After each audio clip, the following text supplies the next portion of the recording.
Mazal Tov, je suis très très content d'avoir eu le mérite de participer à cette joie.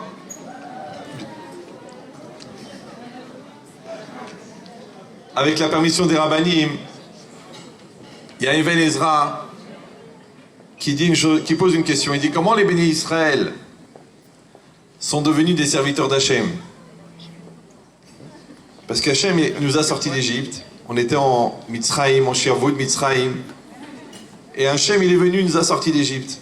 Alors les bénis Israël ont dit à Hachem, comment on va faire pour te remercier pour cette libération extraordinaire? Alors les bénis Israël ont dit, on voudrait rendre le bien que tu nous as fait. Alors Hachem a dit, si vous voulez me rendre le bien que je vous ai fait, alors accomplissez les mitzvot. Et les bénis Israël ont accepté d'accomplir les mitzvot. Il dit le Even Ezra, il dit mais je comprends pas. Si on fait les mitzvot pour remercier Hachem de nous avoir sortis d'Égypte, mais les mitzvot elles sont au profit de qui? Elles sont au profit de l'homme. Donc en fait Hachem il a demandé que pour lui rendre le bien qu'il nous a fait, qu'on se fasse du bien. C'est facile. Elle dit, c'est Yesod là, oui, il a beaucoup à développer, mais je vous donne juste ce qui correspond, je pense, par rapport au mariage. C'est sûr que le rôle mitzvot, c'est quelque chose qui est difficile, qui est compliqué, qui est lourd, qui est fort, qui est contraignant. Mais d'un autre côté, si quelqu'un il prend le rôle mitzvot par Akaratatov, alors ça lui coûte rien. Alors je donne une histoire. C'est comme si une maman, elle téléphone à son fils. Elle dit, écoute mon fils, j'ai un problème, tu sais, moi j'habite, par exemple, je sais pas moi, à Nice, et toi tu habites à Marseille, il est 4h30 du matin, et j'ai 83 ans, et j'ai besoin de dormir. Et j'arrive pas à dormir parce que la chemise de nuit, j'arrive pas à la remonter parce que j'ai une arthrite des 2 épaules. Et j'ai très mal au bras, et je peux pas. Alors je t'en prie mon fils, tu viens, tu m'arranges la chemise de nuit, et je vais dormir. Alors le fils il dit, maman je suis à Marseille, toi t'es à Nice, il y a 1h30, 2 heures de route, tu veux que je vienne juste pour t'arranger? Il dit oui. Alors le fils qu'est-ce qu'il va faire? Il dit, il vient. Il fait 2 heures de route, il arrive, et sa mère elle dort. Et la chemise de nuit elle est remontée. Et il y a un petit mot, il y a écrit, merci mon chéri, finalement je me suis débrouillé toute seule. Bon retour, ne fais pas de bruit, j'ai le sommeil léger. Maintenant, l'enfant, il a fait 2 heures. Il a roulé de 4 heures du matin jusqu'à 6 heures du matin, il a roulé. Il va encore rouler 2 heures. Ça fait 4 heures, pour rien. Il est venu pour rien. Est-ce qu'il va pas s'énerver? Il ne sait pas quoi faire avec une maman comme ça, c'est difficile. D'un autre côté, il se dit, même elle était là pour moi. Combien de fois? Des millions de fois. Oui, elle m'a aidé, elle m'a nourri, elle m'a soigné, elle m'a accouché, elle m'a supporté, elle a vu mes bêtises, elle n'a rien dit. Donc tout ça, ça veut dire quoi? Ça veut dire que la difficulté à supporter l'autre, elle est complètement annulée par la Akaratatov. Oui. De la manière, celui qui voit tout ce qu'Hachem fait pour nous, ça lui coûte rien de faire les mitzvot. C'est que celui qui a du mal à faire les mitzvot, en vérité son problème, c'est que juste qu'il est orgueilleux et égoïste. Parce que quand tu vois tout ce qu'Hachem a fait pour toi, et si quelqu'un va dire, oui, mais moi, je sais pas, j'étais pas en Égypte. En quoi je suis sorti d'Égypte? C'est-à-dire que si aujourd'hui, par exemple, quelqu'un, il arrive à être libéré, par exemple, de penser que l'argent de l'autre, c'est le sien, c'est parce qu'il est Mekayem Lotikzol. S'il arrive à être libéré de la bêtise ou la folie de la convoitise, de l'otarmod, s'il arrive à sortir de cet enfer de regarder la femme de l'autre Itavé, s'il arrive à être libéré de croire qu'en parlant sur l'autre il existe plus parce qu'il est Mekayem Le'alachot Lashonara, s'il arrive à ne pas être Megadel et Tatsmoel Kalun Chavero, c'est parce qu'il tient de ne pas faire Motsi Shemra. C'est-à-dire de combien la Torah nous libère. C'est que même aujourd'hui encore, on est libéré. Oui, le Sabbat Mitzovoka, il dit, celui qui habite à Chon, il a 2 avantages. Premièrement, Hachem s'occupe de sa parnassa. Deuxièmement, il est tranquille. Mais combien les gens ils sont prêts à dépenser pour être tranquilles? Donc quand quelqu'un il a acquis le bitachon, il a acquis la tranquillité. Maintenant les gens, tant qu'il leur manque 3 milliards pour terminer les 43 milliards, alors ils sont pas tranquilles. Ça veut dire que la Torah, elle te libère de tout ça. Ça, Oskim Batorah Elohim Benechorin. Si tu libères du regard de l'autre, du stress, de la peur, de l'angoisse, des envies, des nerfs, de la gahava, de la bêtise, de l'obstination, de la tuniserie, de la maroquinerie, combien de choses on est libéré, oui? Il dit maintenant, si quelqu'un il prend conscience de tout ce qu'Hachem nous a apporté, alors quand il nous demande de mettre les tefilines, ou de faire le Kriyat Shema, ou d'étudier la Torah, c'est pas un poids. Pourquoi? Parce qu'elle a Karatatov. Ça veut dire que la Karatatov, elle enlève le poids de la vie. Alors je vous donne ce conseil, l'un envers l'autre. Ouais. Ça s'appelle comme Ya'ol Malchut Shamayim, Ya'ol Nisu'in. Oui, le joug du mariage. C'est pas évident, c'est pas évident. Parce que tu as dit, arrête m'écouter Chetli. Oui, mais fais attention, c'est pas cette femme que tu as épousée, tu es au courant. Tu l'as épousée aujourd'hui, dans 10 ans, dans 20 ans, avec 20 kilos de plus, blinéder, ouais. Avec les rides, avec l'arma, avec les nerfs, avec les stress. Et lui aussi, là aujourd'hui, tout beau, tout souriant, tout hnin. Mais ça va pas être toujours comme ça. Il va prendre du poids, il va perdre un peu les cheveux. Des fois, il a une haleine. Le matin, vous dites, dommage, je suis pas mort hier. D'accord? Mais ça veut dire que ça va pas être tous les jours facile. Alors comment on va faire avec toutes ces contraintes? Élève-toi, et fais le repas, et prépare le Shabbat, et toi occupe-toi d'elle, fais-lui les courses, va étudier la Torah, trouve la Parnassa. Comment tu vas faire avec cette contrainte? Alors je te dis, c'est très simple. Si tu as Karatatov, c'est que si tu vois le bien que l'autre t'apporte, il n'y a plus de contrainte. C'est-à-dire que tous les gens qui ont du mal à faire du bien, à rendre le bien qu'on leur a donné, c'est parce qu'ils n'ont pas conscience du bien qu'ils ont reçu. Donc plus vous développez la Karatatov, et la contrainte, elle disparaît. Si vous ne développez pas la Karatatov, si vous êtes égoïste et obstiné, alors automatiquement, chaque geste devient dur. Lève-toi, amène-moi ça, rends-moi service, tiens, en passant, prends une baguette. Elle me saoule. Il me prend la tête. Ouais. Il dit donc, vous pouvez arriver à une chose extraordinaire, c'est la légèreté. Maintenant, attention. Si on dit que la Karatatov, elle enlève la contrainte, le problème, c'est que quand on voit le Tov, ça met en relief le Ra. Je ne sais pas si vous me suivez. Par exemple, quand vous dites les qualités de quelqu'un, on dit « Oui, mais t'as vu en plus comment il fait ?» On vous dit « Oui, t'as vu, il a fait ça, oui, t'as vu ce qu'il a fait ?» Le problème de mettre le zoom sur le Tov, ça fait ressortir le Ra. Alors comment on va faire pour voir le Tov sans voir le Ra? Le Rav de Brisk, une fois, il a dit, quelqu'un lui a fait une crasse. Alors il a dit « Mais je ne comprends pas pourquoi tu m'as fait une crasse puisque je t'ai jamais fait de bien. Les gens à qui j'ai fait du bien, je comprends qu'ils me font du mal. Mais toi, je t'ai jamais fait de bien. Pourquoi tu m'as fait du mal? »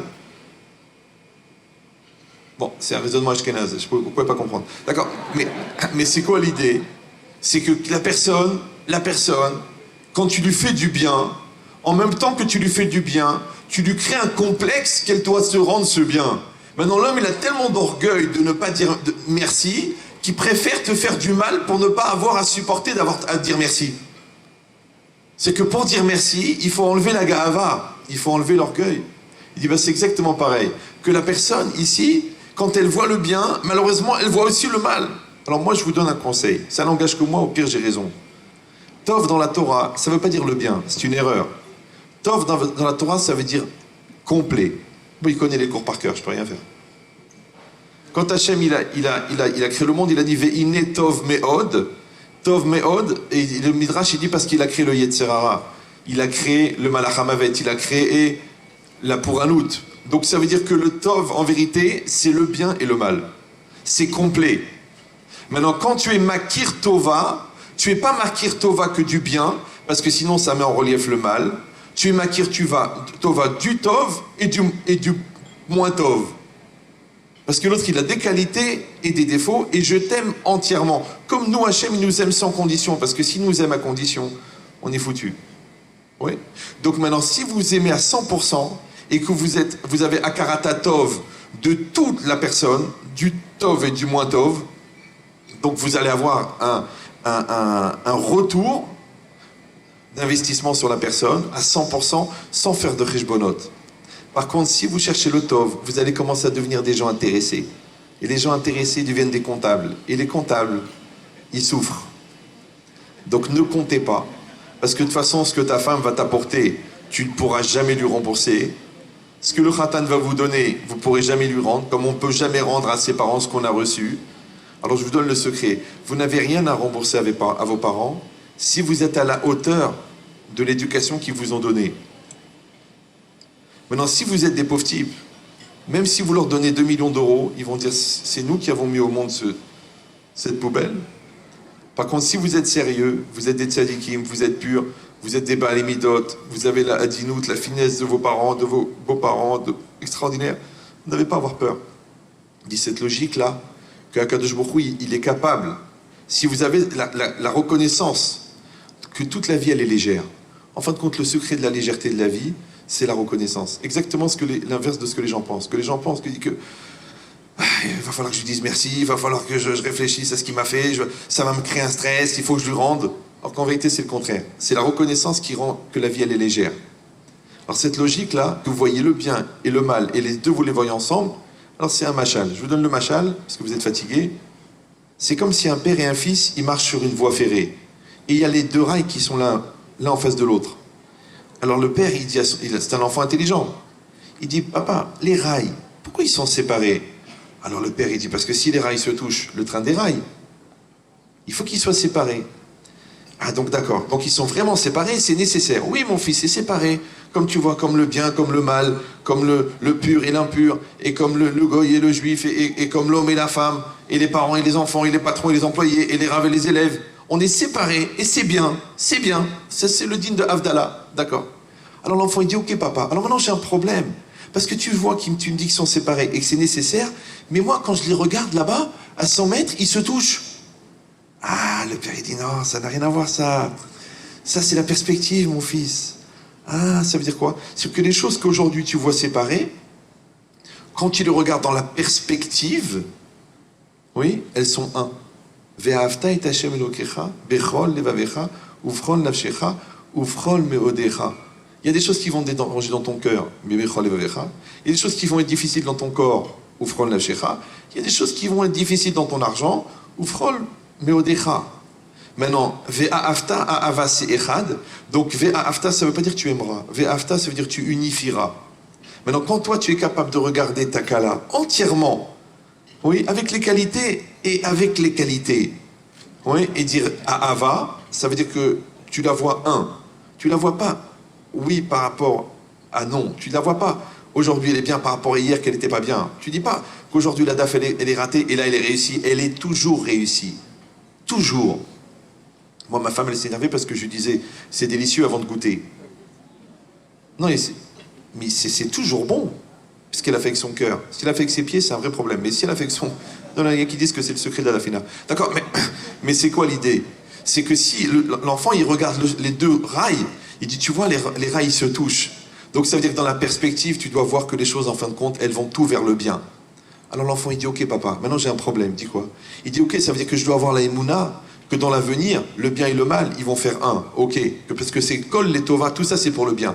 Mais j'ai un problème. C'est que les rails par lesquels je suis passé il y a 100 mètres, je sais qu'ils ne se touchent pas. Dans l'avenir, ok, je vais avoir le bitachon.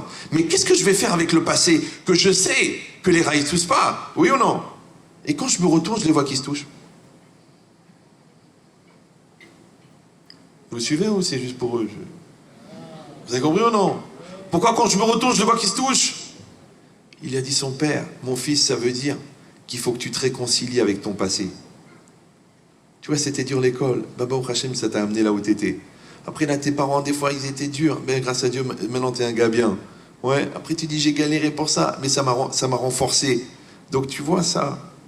Même quand le passé, des fois on se dit qu'il n'est pas extraordinaire, c'est faux. Parce que si t'a amené là où tu es, il est bon. Donc dans l'avenir, ça s'appelle le bitachon. Et dans le passé, ça s'appelle de se réconcilier avec le passé. Maintenant, sache que les gens qui ne se réconcilient pas avec leur passé, ils n'ont pas d'avenir. Parce qu'ils sont encore en train de souffrir. Mon père, il m'a fait ça, ma mère, elle m'a fait ça, c'était trop dur, j'ai souffert. Des gens qui râlent toute la journée, d'ailleurs, ça leur coûte une fortune. Parce que râler en arabe, ça veut dire cher. Ouais, c'est le contraire.